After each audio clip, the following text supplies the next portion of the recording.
నందిని సుహాస్ 4 ఏళ్ళు అయిపోయిందంట colour photo వచ్చి. 4 సంవత్సరాలు అయిందా? తెలియకుండా వెళ్ళిపోయింది టైం అంతా. మరి ఘోరం అంటే మరి 4 ఇయర్స్ అయిపోతుంది అప్పుడే.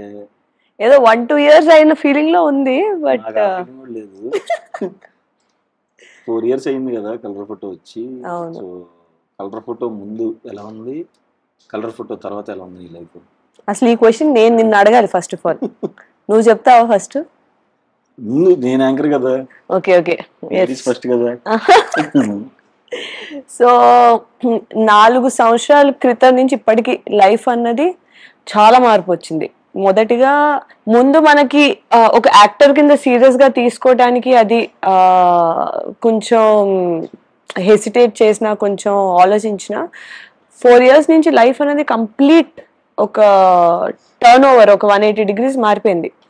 మనకి ఒక యాక్టర్ కింద సీరియస్ గా తీసుకున్నారు మనల్ని, ఒక పర్ఫార్మెన్స్ వైజ్ లోని ఒక మంచి పేరు వచ్చింది, ఒక మంచి సినిమా చేసాం, ఒక చిన్న పొజిషన్ నుంచి ఒక క్రెడిబుల్ పొజిషన్కి వచ్చి మన చుట్టుపక్కల ఉన్న ఆడియన్స్ నుంచే మనకి ప్రేమ కాదు, ఒక జాతీయ స్థాయిలో కూడా మనకి మంచి రికగ్నిషన్ వచ్చింది. అంటే ఇంకా బియాండ్ ఎక్స్పెక్టేషన్స్, మన ఊహకి మించి వెళ్ళింది ఆ సినిమా. కానీ దానివల్ల నాకు చాలా వర్క్ వచ్చింది, చాలా రికగ్నిషన్ వచ్చింది, చాలా రెస్పెక్ట్ వచ్చింది. ఈ విధంగా నాకు ఒక చాలా డిఫరెంట్ పాత్రలు ఎంచుకునే ఒక అవకాశం దొరికింది. బట్ నాకు నిన్ను అడగాలని ఉంది, అసలు 4 years లో నీ లైఫ్ లో ఎలాంటి చేంజెస్ వచ్చాయి? నా లైఫ్ లో నిజంగా చాలా చేంజెస్ వచ్చినాయి. అంటే అంతకుముందు క్యారెక్టర్స్ చేసేవాళ్ళం కదా, హీరో అయ్యే వాటికి నమ్మలేదు. అలా రియలైజ్ అయ్యేలోపు అయిపోయినాయి. ఒక 5 సినిమాలు రిలీజ్ అయిపోయినాయి, ఇంకొక 5 సినిమాలు షూటింగ్ లో ఉన్నాయి. ఓ మై గాడ్, చాలా బాగుంది. 5 సినిమాలు వరుస కంటిన్యూస్ గా ప్యారలల్ గా చేస్తున్నావా? బాగుంది. అంటే మనం సెలెక్ట్ చేసుకుని కదా, మనం సెలెక్ట్ చేసుకునే పొజిషన్ దాకా వచ్చామని చాలా హ్యాపీగా ఉంది. అవును, మనకే అర్థం అవుద్ది ఆ గ్రోత్ ఎలా ఉంది అన్నది. ఇప్పుడు కలర్ ఫోటో ముందు స్క్రిప్ట్ సెలెక్షన్స్ ఎలా ఉండేది మీది, తర్వాత స్క్రిప్ట్ సెలెక్షన్స్ ఎట్లా చేస్తున్నావు? కలర్ ఫోటో ముందుకి సినిమా చాయిస్లు మన దగ్గర ఫస్ట్ ఆఫ్ ఆల్ తక్కువ ఉండేవి, అవకాశాలు తక్కువ ఉండేవి, ఆపర్చునిటీస్ తక్కువ ఉండేవి. దాంట్లోని మనం ఏంటి సెలెక్ట్ చేసుకోవాలి అంత స్కోప్ ఉండేది కాదు. మనం కూర్చుని సెలెక్ట్ చేసుకునే, మనకు వచ్చిన దాంట్లోని ఎంచుకునే లాంటి ఒక పరిస్థితి ఉండేది. ఇప్పుడు ఏంటంటే మన కోసమే మైండ్ లో పెట్టుకుని కథలు రాసి మన వరకు వచ్చే ఒక స్థాయికి వచ్చింది. ఎందుకంటే నాకు కూడా తెలుసు, నిన్ను మైండ్ లో పెట్టుకుని ఎన్ని స్టోరీలు రాశారో నాకు తెలుసు, నాకు తెలియకుండా ఇంకెన్ని ఉన్నాయో. సో అలాంటి ఒక పొజిషన్ కి రాగలిగాం. ఓకే, ఈ క్యారెక్టర్ లోనైతే చాందిని బాగుంటది, లేదా ఇలాంటి క్యారెక్టర్ అమ్మాయికి సూట్ అవుతుంది, ఇలాంటి విషయాల్లోని బాగా హెల్ప్ అయింది నాకు. అంతే కదా క్వశ్చన్? అదే, అంటే ఎలా సెలెక్ట్ చేసుకుంటున్నావు, ఎంత కాన్ఫిడెన్స్ లో ఉన్నావు?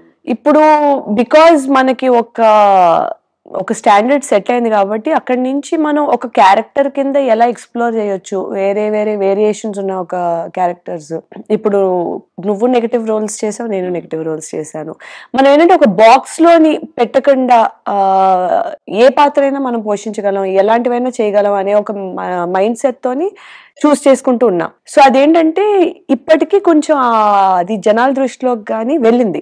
ఓకే, పాత్రలు వేరే చూస్ చేసుకుంటుంది, డిఫరెంట్ గా పర్ఫామ్ చేసే ఒక స్కోప్ ఉన్న క్యారెక్టర్స్ చేస్తుంది, సినిమాలు మంచి సినిమాలు చేస్తుంది అని ఒక పేరు వచ్చింది. సో అదేంటంటే రావడం ఎంత కష్టం, దాన్ని మెయింటైన్ చేయడం, దాన్ని అలా క్యారీ చేయడం ఇంకా కష్టం. అది అప్పుడు నేను రియలైజ్ అవ్వలేదు. ఇప్పుడు ఏంటంటే మనకు వచ్చే దాంట్లో ఎంత డీప్ గా ఆలోచించాలి, ఎంత కరెక్ట్ గా మనం అడిగేయాలి, ప్రతి అడుగు ఆచితూచి వేయాలి అనే ఒక రెస్పాన్సిబిలిటీ కూడా వచ్చింది. అక్కడి వరకు ఒక కష్టం అంటే అక్కడి నుంచి ఇంకో కష్టం బేసిక్లీ. బట్ అట్లీస్ట్ అక్కడి నుంచి వచ్చే కష్టం కొంచెం ప్రూవ్ అని కాకుండా ఇంకొంచెం ఓకే కన్సిస్టెన్సీ కోసం చేస్తున్న ఒక ప్రయత్నం ఇప్పుడు నాది. కలర్ ఫోటో తీసేద్దాం. కలర్ ఫోటో కాకుండా తర్వాత నీ ఫేవరెట్ ఫిల్మ్ ఏది? నీది? నాదా? కలర్ ఫోటో తర్వాత ఇప్పుడు దాకా దీంతో ఇంక్లూడ్ అయ్యా? ఏం నువ్వు నాగే బౌన్సర్లు వేస్తున్నావు? రిలీజ్ అయిన సినిమాల్లోని ఇప్పటి వరకు ఉన్న దాంట్లో నాకు బాగా నచ్చిన సినిమా అయితే గామి. దానికి నీకు కూడానా మంచి రెస్పాన్స్ వచ్చింది ఆడియన్స్ నుంచి, ఫిల్మ్ మేకర్స్ నుంచి, సినీ ఫైల్స్ నుంచి. అది పక్కన పెడితే ఇప్పుడు నెక్స్ట్ రాబోయే సినిమాలోని ఇప్పుడు ఏవం జూన్ 14th రిలీజ్ అవుతుంది. ఇంత పాటు మ్యూజిక్ షాప్ మూర్తి కూడా రిలీజ్ అవుతుంది. ఏవం అనేది ఏంటంటే ఒక మంచి పవర్ఫుల్ క్యారెక్టర్ కదా, పవర్ఫుల్ గా కనిపించే క్యారెక్టర్. పవర్ఫుల్ లా కాదు, సినిమా చూస్తే మనకు తెలుస్తుంది కొంచెం వల్నరబిలిటీ అది షేడ్స్ ఉన్న రోల్ అన్నమాట. సో ఒక పోలీస్ క్యారెక్టర్ నీకు నేను తెలుసు కాబట్టి పర్సనలీ నీకు యాక్చువల్గా ఇదే సెట్ అవుద్ది. ఆ విధంగా నాకేంటంటే చాలా ఒక ఎప్పటి నుంచో నేను ఇలాంటి క్యారెక్టర్లు చూసుకుంటే బాగుంటది, మా ఫ్యామిలీ కూడా ఇలాంటి క్యారెక్టర్ చూసుకుంటే బాగుంటది, నా ఫ్రెండ్స్ కింద మీరు కూడా ఆహా ఈ క్యారెక్టర్ బాగానే సెట్ అయిందే అనుకుంటున్నారు. ఆ కైండ్ ఆఫ్ సాటిస్ఫాక్షన్ ఫుల్ఫిల్ అయింది. దాంట్లో మనం ఈ క్యారెక్టర్ ఎటువంటి వేరియేషన్ తీసుకురావచ్చు అనే ఒక యాక్టింగ్ ప్రాసెస్ ఉన్నది కూడా మనకి సాటిస్ఫై అయింది. సో 1 stone 2 birds లాగా నాకు వర్కౌట్ అయింది ఏవం అనేది. ఫెంటాస్టిక్. గామిలో కూడా నువ్వు పవర్ఫుల్ క్యారెక్టర్ అంటే చూస్తున్నట్టే ఉంది. దాంట్లో కూడా కలర్ ఫోటోలో ఏం కాదు, ఎవరో వచ్చేసి వెళ్ళింది. ఇందులో అయితే ట్రైలర్ చూసినప్పుడు అయితే చాందిని పర్ఫెక్ట్ సెట్ అయ్యి విజువల్ గా చాలా స్ట్రాంగ్ కాబట్టి అది ఇంకా ఇన్వాల్వ్ చేసాం అనుకుంటున్నా కొంచెం. అవును, పోలీస్ ఆఫీసర్ ఫస్ట్ టైం కదా, పోలీస్ ఆఫీసర్ ఫస్ట్ టైం. ఎలా అనిపించింది మరి? ఆ యూనిఫామ్ వేసుకోగానే ఒక తెలియని ఒక కైండ్ ఆఫ్ కాన్ఫిడెన్స్ వస్తుంది. అదేట ఆపాలనిపించేది మ్యామ్. మళ్ళీ అంత రెడీ అయ్యి పోలీస్ ఆఫీసర్ ఎందుకు వచ్చిందని డౌట్లు వస్తాయి. కానీ నాకు చాలా సార్లు అది వేసుకుని అసలు క్యాజువల్ గా కార్ లో వెళ్ళిపోయి ఎవరినైనా ఎవరైనా చేస్తే ఇట్రా నువ్వు దా కొత్త స్టేషన్ రా అని చెప్పి ఊరికే చెయ్యాలనిపించింది. కానీ మరి చట్టాన్ని మన చేతులు చండాలుగా ఉంటుందని చెప్పి చేయలేదు. బట్ అది వేసుకోగానే ఒక ఫీల్ వస్తుంది. దాంతో ఏంటంటే మనం నడిచే విధానం మారిపోద్ది, లాఠీ పట్టుకునే విధానం మారిపోద్ది. గన్ హెవీగా లేదు, గన్ కొంచెం లోడ్ మారిపోయింది. చంద్రముఖిని చూడండి మారిపోతుంది, చెప్తాను మెల్లగా అని చెప్తే ఎగిరిపోతున్నాయి.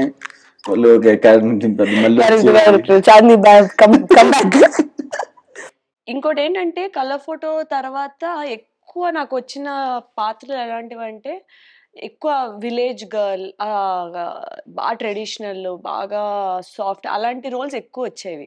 సో అది కంటిన్యూ చేస్తే ఇంకా టైప్ కాస్ట్ చేస్తారు కదా, అలాంటివి చేస్తా అని చెప్పి అందుకు అది బ్రేక్ చేయడానికి ఇంకా చాలా చూజీగా అలా లేని క్యారెక్టర్స్ చూస్ చేసుకోవడానికి కూడా ఎక్కువ నేను ప్రయత్నించాను. అది ఇంకొక మేజర్ పాయింట్ ప్లే చేసింది నా చాయిసెస్ లో. లేకపోతే నిజంగానే అవును ఇంకా అన్ని లంగా పోని నేటితో రద్దయిపోని. అండ్ ఈ సినిమాలో ట్రైలర్ చూసిన తర్వాత అనిపించింది, అండ్ ఇంకో చెప్పారు మిగతా వాళ్ళు, శారీ వేసుకున్నావు బానే ఉంది, శారీలో బాగుంటావు కాబట్టి. బట్ శారీలో స్టంట్స్ చేసావంట కదా. అవును మ్యామ్, బాగోదేమో కదా నీకు పర్సనల్ గా? నాకు నిజంగా నాకు ఒక షార్ట్ గుర్తుంది. ఇలా చీరతోనే వెళ్ళి తన్నాలన్నమాట నేను అతన్ని. ఓకే నేను ఫ్లో లో ఈ కాలు ఎత్తేసా. ప్రాబ్లం ఏంటంటే చీర కిందే విత్తుంటది కదా, ఈ కాలు కూడా వచ్చింది దాంతో పాటు. ల్యాండ్ అనేది డైరెక్ట్. అలా చాలా సార్లు లైట్ గా ఆక్యుపేషనల్ హ్యాజర్డ్ ఇంజరీస్ అయ్యాయి. కానీ స్టంట్స్ విధంగా ఆ డైరెక్టర్ ఏంటంటే ఒక ఫెమినిన్ పవర్ చూపించడానికి చీరలో పెట్టారు ఫైట్. అది పర్ఫార్మ్ చేయడం యాక్చువల్లీ ఎంత కష్టం అనేది ఆ సీరియస్నెస్ నాకు అర్థం కాలేదు సెట్కి వెళ్ళినంత వరకు. చాలా సార్లు రెస్ట్రిక్షన్స్, మూమెంట్ రెస్ట్రిక్షన్స్ విపరీతంగా ఉండేవి చీర వల్ల. బట్ మరి దాంట్లోనే చెయ్యాలి. సో అది బాగా ఛాలెంజింగ్ అనిపించింది నాకు ఆ పార్ట్. ఎన్ని డేస్ పట్టింది అంటే శారీ మీద? 3 days. 3 days చేసాం. అది ఎంజాయ్ చేసావా బాగా స్టంట్స్? నేనా స్టార్టింగ్ లోనే ఎంజాయ్ చేశాను, తర్వాత తొందరగా ఇంటికి వెళ్ళిన తర్వాత పెయిన్స్ తెలిసి అంటే ఇంకా ఏం చేస్తే ఏంటంటే అన్ఎక్స్పెక్టెడ్ రెస్ట్రిక్షన్స్ అని. నేను మన ఎక్కువ చీరలోని చిన్న ఇక్కడి నుంచి అక్కడ ఫంక్షన్ నడవడాలే గానీ చీరల్లోని మనం ఇది చెయ్యం కదా. ఇక్కడేమో ఆ చీరలోనే మొత్తం చేయించారు. సో చాలా ఫిజికల్ రెస్ట్రిక్షన్స్, ఏమో పడిపోతానేమో అని మెంటల్ రెస్ట్రిక్షన్స్ తోని కొంచెం ఇబ్బందిగానే అనిపించింది. రేపు పొద్దున్న చూసేటప్పుడు అది కొంచెం ఏదైతే ఇంటెన్షన్ ఉందో అది వెళ్తే అది సరిపోద్ది, అంటే అట్లీస్ట్ ఒక ఫుల్ఫిల్లింగ్ అనిపిస్తుంది. యాక్షన్ పార్ట్ ఎంత ఉంది ఈ సినిమాలో? యాక్షన్ పార్ట్ బానే ఉంటది, అంటే ఎక్కువ ఉండదు. బేసిక్లీ మనం అనుకుంటాం కదా ఒక పోలీస్ క్యారెక్టర్ అనేటప్పటికి బాగా యాక్షన్ సీక్వెన్సెస్ ఇవి. ఈయన ఏంటంటే స్టోరీ దాని చుట్టూరుతానే తిరగకుండా కొన్ని ఎలిమెంట్ పాయింట్లు పెట్టారు మూవీలోని. ఆ పాయింట్స్ చుట్టూరుతా కూడా తిరుగుతూ ఉంటది. అదే టైంలోని ఈ అమ్మాయి క్యారెక్టర్ సౌమ్య అనే క్యారెక్టర్ కొంచెం సౌమ్యంగా ఉండాలి, సౌమ్యంగా ఉంటూ ఒక పోలీస్ క్యారెక్టరు చెయ్యాలి అనే ఒక మైండ్ సెట్ తో రాసిన ఒక పాత్ర ఇది. దీంట్లోని తిను ఎంత పోలీస్ రోల్ స్ట్రాంగ్ అనుకున్నా సరే ఒక వల్నరబుల్ క్యారెక్టరే. ఒక నెమ్మదస్తురాలు, ఒక వికారాబాద్ అనే ఒక చిన్న చోటులోని పుట్టి పెరిగి పోలీస్ అవ్వాలనే దాంతో వచ్చి ఒక సొసైటీ కాదు, ఇలా కాదు అంటే వాళ్ళకి అగెయిన్స్ట్‌గా నన్ను నేను కాపాడుకోగలను, నేను అవును ఆడపిల్లని అయితే ఏంటి అని ఒక క్వెషన్ చేస్తూ తను ముందుకెళ్తూ ఉంటది. కానీ ఆ వల్నరబిలిటీ ఫ్యాక్టర్, ఆ స్వీట్‌నెస్, ఆ క్యూట్‌నెస్ బిగ్గర్ దెన్ రియాలిటీ కాకుండా, అగెయిన్స్ట్ ద విండ్ కాకుండా ఒక నీట్‌గా girl next door character police అయితే ఎలా ఉంటదనే ఒక రియాలిటీలోనే ఉంచారు. ఓవర్ ద టాప్ స్టంట్స్ లేకుండా కొడితే అటు రియాలిటీగా ఉంటది. వెళ్ళిపోయి అలా అటు ఉండదు. వికారాబాద్లో పట్టణం అయ్యే ఆహా! ఉండవు. లేదు అలా ఉండదు. బట్ ఎప్పుడు అవసరమో అప్పుడు తను స్టాండ్స్ తీసుకొని నించునే ఒక పాయింట్ కూడా వస్తది. అదేంటంటే క్యారెక్టర్ ఆర్క్ ప్రకారంగానే ఉంటది. మధ్యలో సడెన్‌గా తనకొచ్చేదు. ఓకే. మీకు స్లోగా బిల్డప్ అయిన తర్వాతే చూపిస్తారు. ఆ అమ్మాయి ఈ పొజిషన్‌కి ఎలా వచ్చింది అన్నది. మీకు ఓకే. స్టార్టింగ్‌లో చూపించకుండా. So, okay. నాకు అది కూడా కొంచెం రియాలిటీకి దగ్గరగా అనిపించి నచ్చింది నాకు ఆ character arc. Nice. And Navdeep అన్న ప్రొడ్యూసర్. హ్మ్. ఎలా అనిపించింది కొలాబరేషన్? సో, నీకు తెలుసు నవదీప్ మనకి ఫ్రెండే గాబట్టి, ఈ సినిమా గురించి ఫస్ట్ ప్రకాష్ గారు చెప్పినప్పుడు గూడా, తను ఫస్ట్ తనకి మైండ్‌లో నేనే వచ్చాను. ఎందుకంటే బయట మనకు తెలుసు కదా! సో, తను అనుకున్నాడు చాందిని అయితే బావుంటదని. ఆయన అప్పుడు కలర్ ఫోటో అది చూసారు. తను అనుకున్న క్యారెక్టర్‌కి, ఈ క్యారెక్టర్‌కి కొంచెం డిఫరెన్స్ ఉంది. మరి దీన్ని పుల్ ఆఫ్ చేయగలదా లేదా అనే డౌట్ కూడా ఎళ్ళింది ఆయనకి. ఓకే. ఎళ్ళినప్పుడు ఆయన అప్పుడు మన ఇంటర్వ్యూలు చూసారు. ఆ! అయ్యో! కలర్ ఫోటో అది నిజం కాదండి. ఇది నిజం అనుకున్నాను.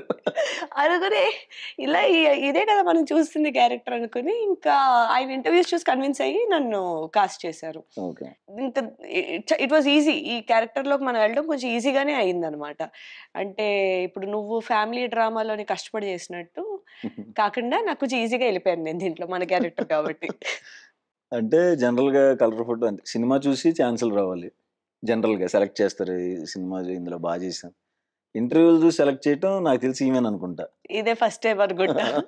ఇంటర్వ్యూలు చూసి ఇంటర్వ్యూలు కూడా ఇంత ఇంపార్టెంట్ ఉంటాయని చెప్పి నాకు అప్పుడే తెలిసింది. అంటే ఈ సినిమా ఏదన్నా రియల్ ఇన్సిడెంట్‌కి ఏమన్నా సంబంధం ఉందా? డైరెక్టర్‌కి సంబంధించింది లేకపోతే ఫిక్షనా? డైరెక్టర్‌కి సంబంధించి రియల్ ఇన్సిడెంట్ ఏం లేదు గానీ, కొన్ని పాయింట్స్ ఏవైతే ఉన్నాయో అవి డెఫినెట్‌లీ మన చుట్టుపక్కల మనం విన్న ఒక పాయింట్స్‌ని ఒక ఎక్స్‌ట్రీమ్ సెన్స్‌లో ఎలా కనిపించొచ్చు. ఓకే. ఈ ట్రైలర్ చూసుంటే దాంట్లోని నాదో డైలాగ్ ఉంటది. పొట్టి బట్టలేసుకుంటే చంపేసినా తప్పు లేదా అని. అవును. ఇప్పుడు ఇది డైరెక్ట్ ఏదో ఒక దాని నుంచి తీయక్కర్లేదు. బట్ ఇలాంటి సన్నివేశాలు మనం చూస్తున్నాం గదా! ఎక్కడో ఎవరో అమ్మాయి ఒక షార్ట్ డ్రెస్ ఏసుకొని ఎక్కడో వెళ్తే తన్ని చంపేస్తే విక్టిమ్ బ్లేమింగ్ లాంటివి జరుగుతూ ఉంటాయి. ఆ అమ్మాయి మరి ఆ టైంలో ఆ బట్టలేసుకొని ఎందుకెళ్ళిందని. సో, ఇలాంటి కొన్ని పాయింట్స్ మేము అంటే దాన్ని ప్రత్యేకంగా చూపించకంటే స్టోరీలోని జస్ట్ ఫ్లోలోని క్యాజువల్‌గా చూపించినట్టు చూపిస్తాం మేము. ఓకే. సో దట్ దాని మీద ఎక్కువ హైలైట్ ఉండదు గానీ, ఆ పాయింట్ రిజిస్టర్ అయ్యేలాగా. సో, ఇలాంటి కొన్ని పాయింట్స్ మనం చుట్టుపక్కల జరిగిన వాటి నుంచి పెట్టాము. But overall it's a fiction story. Okay. హ్మ్. అంటే ఇది ట్రైలర్‌లో చూసినప్పుడు ఎవరో సైకో కిల్లర్ ఉన్నాడు. హ్మ్. వింత వింతగా చూస్తున్నాడు. కొంచెం తేడాగా ఉన్నాడు అతను. ఏముంటది ఆయన సైకోకి సంబంధించిన ఆయనతో అంటే ఎంతవరకు ఉంటది ఆ క్యారెక్టరు? సో, 'వశిష్ఠ సింహ' తను చేశాడు. ఆయన మనకి ఈ 'కేజీఎఫ్‌లో' చేశారు. ఆయన 'నారప్ప' వీటన్నీ చేశారు. చాలా మంచి యాక్టరు. అతని వాయిస్ బాగా గంభీరంగా ఉంటది. బాగా పాడితే ఆల్ ఆఫ్ దిస్. ఈ రోల్ ఏంటంటే ఆయనది నేను సరిపోనా అనే ఒక క్యారెక్టర్. బేసిక్‌లీ మనకిప్పుడు యంగ్ యూత్ అబ్బాయిలు ఉంటారు గదా! అబ్బాయిలు గాని, అమ్మాయిలు గాని మనకి ఎలా ఉంటదంటే, ఇలా అనుకుంటున్నా, అలా అనుకుంటున్నా అంటే మనసులో అనిపిస్తది. నేను సరిపోనా? అక్కడే ఎళ్ళాలా? మనం సరిపోమా? అనిపిస్తది గదా! అది ఒక స్పెసిఫిక్ పాయింట్ ఆఫ్ వ్యూలో చూపిస్తాం ఇది. ఓకే. అతని క్యారెక్టర్. డార్క్ క్యారెక్టర్ అది. ఓకే. కానీ రిలేటబుల్ క్యారెక్టర్. అసలు ఆ బ్యాలెన్స్ బాగా ప్లే చేశారు. మా డైరెక్టర్ ప్రకాష్ గారు. క్యారెక్టర్స్‌కి ఏది బ్లాక్ అండ్ వైట్ కింద చూపించలేదు. అన్నీ ఒక గ్రేష్ క్యారెక్టర్స్ కిందే చూపించారు. ఇంకోటేంటంటే ఏవైతే పాత్రలున్నాయో ప్రతి ఒక్కళ్ళకి ఒక ట్యాగ్‌లైన్ ఉంటది. ఇప్పుడు అశ్వుదేమో నా బాడీ సూపర్ డీలక్స్. హ్మ్. భరత్‌దేమో there are no coincidences in a crime only mistakes. So, ఇలా ఇప్పుడు ఇవన్నీ ఏంటంటే ఎక్కడి నుంచో వచ్చిన క్యారెక్టర్స్ కాదు. మన చుట్టుపక్కల ఉన్న క్యారెక్టర్స్‌నే పెట్టి తీసినట్టుంటది. సో, సినిమాకి ఎవరైనా రేపు పొద్దున ఎళ్లి చూసినప్పుడు ఏదో ఒక క్యారెక్టర్‌తో కనెక్ట్ అవుతారు. అది సౌమ్య క్యారెక్టర్ అయ్యుండొచ్చు, యుగంధర్ క్యారెక్టర్ ఇందాక వశిష్ఠ అన్నా అవును. గదా! అతని క్యారెక్టర్ అయ్యుండొచ్చు, భరత్ క్యారెక్టర్ అయ్యుండొచ్చు, అశు క్యారెక్టర్ అయ్యుండొచ్చు. లేదు గోపరాజ్ రమణ గారు ఉన్నారు ఇందులోని. డిఫరెంట్ క్యారెక్టర్స్ ఉంటాయి కాబట్టి ఒక్క డ్రైవింగ్ ఫోర్స్ కాదు మనకి, ఒకళ్ళే రిలేట్ అయ్యేలా. సో వెళ్ళే వాళ్ళ బట్టి వాళ్ళు ఎటువంటి పరిశ్రమాల్లో పెరిగారు, వాళ్ళ మైండ్ సెట్ ఎలా ఉంది బట్టి ఒకరికి ఒక క్యారెక్టర్ కనెక్ట్ అవుద్ది. అండ్ ఏవం అనే దాని టైటిల్ మీనింగ్ కూడా ఇది ఇలా జరిగింది, ఇది మంచి జరిగింది, చెడు జరిగింది, కరెక్ట్ జరిగింది అవే ఉండదు. జరిగింది ఇలా చూపిస్తాం, అన్ని గ్రేష్ గా చూపిస్తున్నాం. దాని టేక్అవే ఏంటి అన్నది ఆడియన్స్ మీద డిపెండ్ అయి ఉంటుంది, ఏ క్యారెక్టర్ కనెక్ట్ అయ్యి వెళ్ళారు అని. ఈ పాయింట్స్ కూడా నాకు బాగా నచ్చింది ఈ మూవీలో. గోపరాజ రమణ సార్ కూడా చాలా నీట్ గా ఒక పోలీస్ బాబాయ్ కరెక్ట్ చాలా గా బాగా సెట్ అయ్యారు అసలు set ఆయనతోని. ఆయనతో నేను ఆల్రెడీ ముందు ఒక సినిమా కూడా చేశాను. ఓకే సో దాంట్లోని అతనికి నాకు ఎక్కువ ఇంటరాక్షన్ ఉండేది కదా, దీంట్లో బాగా ఇంటరాక్షన్ ఉంటది అనమాట. ఓకే ఆయన క్యారెక్టర్ చాలా క్యూట్ గా ఉంటది ఈ మూవీలో. ఓకే ఒక పక్క నుంచి ఒక డ్రైవింగ్ ఫ్యాక్టర్ కింద ఉన్న కథకి చాలా క్యూట్ గా మంచి కామెడీ యాంగిల్ చూపిస్తారు ఆయనది. బెస్ట్ పార్ట్ ఏం లేదంటే నాలోన లైట్ కామెడీ యాంగిల్ చూపిస్తారు, ఆయనలోన కామెడీ యాంగిల్ చూపిస్తారు. ఇలా ఎక్స్ప్లోర్ చేయలేని చిన్న చిన్నవి చూపిస్తూ ఉంటారు, అది కూడా బాగా వచ్చింది. ఓకే ఇందులో సీరియల్ కిల్లర్ ఉన్నాడు. ఉమ్. తనతో హ్యాండిల్ చేయటం, తన హ్యాండిల్ చేయటం ఎంత కష్టం అనిపించింది? ఒక సీరియల్ కిల్లర్ ని హ్యాండిల్ చేయడం ఎంత కష్టమో నువ్వు నన్ను అడుగుతున్నావా కుమార్? From hit 2. హిట్ 2 అంటే సైకోలు పలు రకాలు. అందులో నేను ఒక రకమైన సైకో, ఇందులో చూస్తుంటే అతను ఒక రకమైన సైకో, ఫ్యామిలీ డ్రామాలో కైండ్ ఆఫ్ సైకో. సో ఒక్కొక్కరు ఒక్కొక్క సైకో లాగా ఉంటారు కదా. ఈ సైకో కిల్లర్ ని ఎలా హ్యాండిల్ చేసావని? ఈ సైకో కిల్లర్ ని నీకంటే నేనే పెద్ద సైకోన్ రా అని చెప్పి రివర్స్ కొట్టి అది పంపిస్తావా? వాళ్ళకి ఇంకా తెలియదుగా. లాస్ట్ లో మనం చూపిస్తాం ఎవట్రా సైకో నీకడ మనం ఉన్నామని. మన లైట్ గా రియల్ లైఫ్ చూపించేటప్పటికి వాడే బయటకు వచ్చాడు. ఇప్పుడు ఆ స్టంట్స్ అన్ని తనతోనే ఉంటాయా? ఆ సినిమా చూడాలా? మరి ప్రీమియర్ కి ఏమైనా పిలుస్తారా లేకపోతే డైరెక్ట్ థియేటర్ లోనేనా? నేను అసలు యాక్చువల్లీ నేను ప్రీమియర్ కి ఇన్వైట్ చేద్దాం వస్తే ఇలా ఏమో ఇంటర్వ్యూ పెట్టారు. ఓహో, మాకైతే ప్రీమియర్ టికెట్ ఉంటుందా? నాకు ఏం మాట్లాడుతున్నావు అసలు, నా పక్కనే ఆ? ఎంట్రీకి నువ్వు మధ్యలో ఎక్కడికి వెళ్ళకూడదు కదా, నేను పట్టుకుని కూర్చుంటాను సినిమా మొత్తం చూపించుంటాను. ఎవరైనా కలర్ ఫోటో తీసారా? ఎవరు కలర్ ఫోటో కాదు కానీ కలిసి ఫోటో దిగుదాం ఆగు. సో ఏవం మా చాందిని చౌదరి చేసిన ఏవం జూన్ 14న, జూన్ 14వ తారీఖున థియేటర్స్లో రిలీజ్ అవుతుంది. అందరూ తప్పకుండా చూడండి. ట్రైలర్ చాలా ఇంట్రెస్టింగ్ ఉంది, సినిమా ఇంకా బాగుంటుందని అనుకుంటున్నాం. తను డిసప్పాయింట్ చేయదని నమ్మకంతో 14వ తారీఖు అందరం కలిసి థియేటర్లో చూద్దాం. Thank you Suhas, thank you so much.